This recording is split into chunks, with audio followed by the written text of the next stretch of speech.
कभी सोचा है वो कौन लोग थे जिनसे ब्रिटिश एम्पायर, जिसकी हुकूमत में सूरज कभी नहीं डूबता था, वो हुकूमत कांपती थी।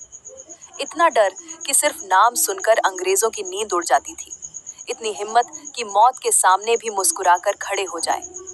आज हम बात कर रहे हैं भारत के उन 3 असली शेरों की, जिन्होंने ब्रिटिश सरकार की जड़ें हिला दी और बता दिया कि आजादी भीख नहीं, हमारा हक है। सिर्फ 23 साल का नौजवान, ना कोई सेना ना कोई बंदूकें, जिन्होंने लिखा इनकलाब जिंदाबाद और खुद उस इनकलाब की सबसे जिंदा मिसाल बन गए। नाम था शहीद आम भगत सिंह। वो दौर का 1928 का, जब अंग्रेजों की सत्ता पूरे भारत पर थी और हर कोने में जुल्म की कहानियां लिखी जा रही थी। 30 अक्टूबर 1928, जब लाहौर में साइमन कमीशन के विरोध में एक शांति मार्च हो रहा था, जिसके नेतृत्व थे शेर पंजाब लाला लाजपत राय। पर अंग्रेजों को कहाँ पसंद था ये विरोध। सैंडर्स और स्कॉट जैसे अफसरों ने लाठी चलवाई और लालाजी बुरी तरह घायल हुए। उन्होंने कहा, आज मेरे ऊपर बरसी हर एक लाठी की चोट अंग्रेजों की ताबूत की कील बनेगी।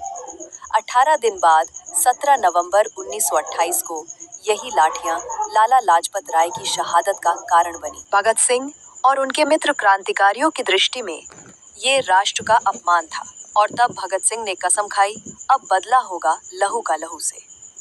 और फिर 10 दिसंबर 1928 की रात को निर्णायक फैसले हुए। भगत सिंह, चंद्रशेखर आजाद, राजगुरु, सुखदेव, जयगोपाल आदि एकत्रित हुए।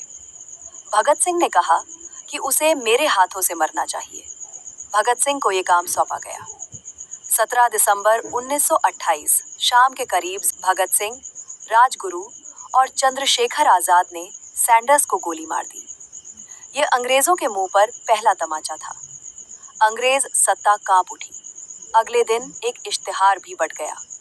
लाहौर की दीवारों पर चिपका दिया गया। लिखा था, हिंदुस्तान सोशलिस्ट रिपब्लिकन एसोसिएशन ने लाला लाजपत राय की हत्या का प्रतिशोध ले लिया है। और फिर आया 8 अप्रैल 1919 से भगत सिंह और बटुकेश्वर दत्त पहुंचे दिल्ली की सेंट्रल असेंबली में और वहां बम फेंका, लेकिन किसी को मारने के लिए नहीं, बल्कि ये कहने के लिए कि बहरों को सुनाने के लिए धमाके की जरूरत होती है। फिर उन्होंने भागने की कोशिश नहीं की, बल्कि खुद गिरफ्तारी दी, क्योंकि उन्हें डर नहीं था, बल्कि क्रांति को एक आवाज बनानी थी। और फिर उनको गिरफ्तार करके जेल में डाल दिया गया। लेकिन भगत सिंह कहाँ रुकने वाले थे। उन्होंने जेल में पूरे 64 दिन तक भूख हड़ताल किया। उनके साथियों में जतिन दास भूख हड़ताल में शहीद हो गए। लेकिन भगत सिंह झुके नहीं और अंग्रेजों से अपनी कुछ शर्तें मनवा ली। उन्होंने वहां भी लिखा, मैं नास्तिक क्यों हूं, और बताया कि उनके लिए धर्म नहीं, देश सबसे बड़ा धर्म है। और फिर आया 23 मार्च 1931, जब भगत सिंह, सुखदेव और राजगुरु को फांसी की सजा सुनाई गई। पर मौत से भी इनके चेहरे पर डर नहीं, बल्कि मुस्कान थी। और इनकलाब जिंदाबाद के नारों के बीच ही भगत सिंह, राजगुरु और सुखदेव फांसी पर चढ़ गए और इतिहास में अमर हो गए। अगर भगत सिंह ने इनकलाब को आवाज दी थी, तो चंद्रशेखर आजाद ने उसे बंदूक की भाषा सिखाई थी। दोस्तों, ऐसे वीरों के लिए आपका क्या राय है, जरूर बताएं और कमेंट में इनकलाब जिंदाबाद जरूर लिखें।